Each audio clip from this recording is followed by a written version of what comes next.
এই পৃথিবীতে এমন কিছু স্থান আছে যেগুলো এতটাই রহস্যময়, এতটাই অসাধারণ, দেখলে আপনার মনে হবে যেন এটা অন্য কোনো এক জগৎ। আমি আজ আপনাকে এমন এক স্থান থেকে ঘুরিয়ে নিয়ে আসব যেটা দেখলে আপনার মনে হবে যেন পৃথিবীর ভেতরই আরেকটি পৃথিবী লুকিয়ে আছে। ভিয়েতনামের এক গভীর অরণ্যে পাহাড় আর মেঘে ঢাকা পৃথিবীর বৃহত্তম প্রাকৃতিক গুহা সন্ডং গুহা। 1991 সালে স্থানীয় এক কাঠুরে হু খান কাঠ কাটতে গেলে প্রথম আবিষ্কার করেন গুহার প্রবেশপথ। কিন্তু তখন তিনি সাহস পাননি একা একা ভিতরে প্রবেশ করতে। এরপর প্রায় 2 শতক পর 2009 সালে ব্রিটিশ অভিযাত্রী দল এই গুহার পূর্ণ অনুসন্ধান চালায়, আর তারপরই খুলে যায় এক বিস্ময়কর জগতের রহস্য।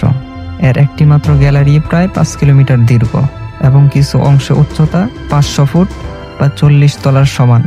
এটিতে অনায়াসে একটি বোয়িং 747 বিমান ঢুকে যেতে পারে। এই গুহার ভেতর দিয়ে সম্পূর্ণ একটি নদী প্রবাহিত হয়, আছে গভীর গর্ত, নিজস্ব আবহাওয়া ব্যবস্থা এবং এমনকি একটি জঙ্গলও, যা সূর্যের আলো গুহার ছাদের ছিদ্র দিয়ে ভিতরে প্রবেশ করে। গুহার ভেতরে গড়ে উঠেছে নিজস্ব ইকোসিস্টেম, আছে বিরল পোকামাকড়, বনজ উদ্ভিদ এবং এমনকি ছোট পাখির বাসাও দেখা যায়। এ যেন পৃথিবীর বুকে আরেকটি পৃথিবী, যেখানে দিন রাত, আলো আঁধার, পাহাড় নদী সব একসাথে বাস করে। তবে এতটা বিশাল আর বিপজ্জনক গুহায় প্রবেশ করাও সহজ নয়। অক্সালিক্স অ্যাডভেঞ্চার নামক একটি সংস্থা প্রতি বছর সীমিত সংখ্যক দর্শনার্থীকে গাইড সহ এই গুহার ভেতরে নিয়ে যায়। এই অভিযানে যেতে হলে আপনাকে থাকতে হবে শারীরিকভাবে ফিট এবং প্রস্তুত, কারণ আপনাকে পায়ে হেঁটে, পাহাড় বেয়ে, নদী পেরিয়ে পৌঁছাতে হবে এই গুহার গভীরে। প্রকৃতির এমন বিস্ময় তা সত্যিই বিরল, যেখানে আপনি রাত কাটাতে পারেন পৃথিবীর বৃহত্তম গুহার মাঝে, 1000 ফুট উঁচু প্রকৃতির ছাদের নিচে, আর সকালে ঘুম ভাঙে পাখির ডাক আর বৃষ্টির ফোঁটার শব্দে। সন্ডং গুহা কেবল একটি গুহা নয়, এটি একটি জীবন্ত নিদর্শন যে প্রমাণ করে প্রকৃতি কতটা শক্তিশালী আর কতটা রহস্যময়।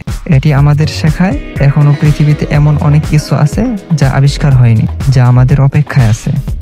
আপনি যদি প্রকৃতিকে ভালোবাসেন আর খুঁজে বেড়ান রোমাঞ্চকর আর রহস্যময় স্থান, তাহলে একবার হলেও চিন্তা করুন সন্ডং গুহা দেখতে যাওয়া আপনার জন্য কতটা আনন্দময় হতে পারে।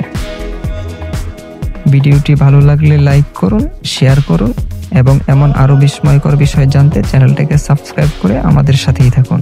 ধন্যবাদ।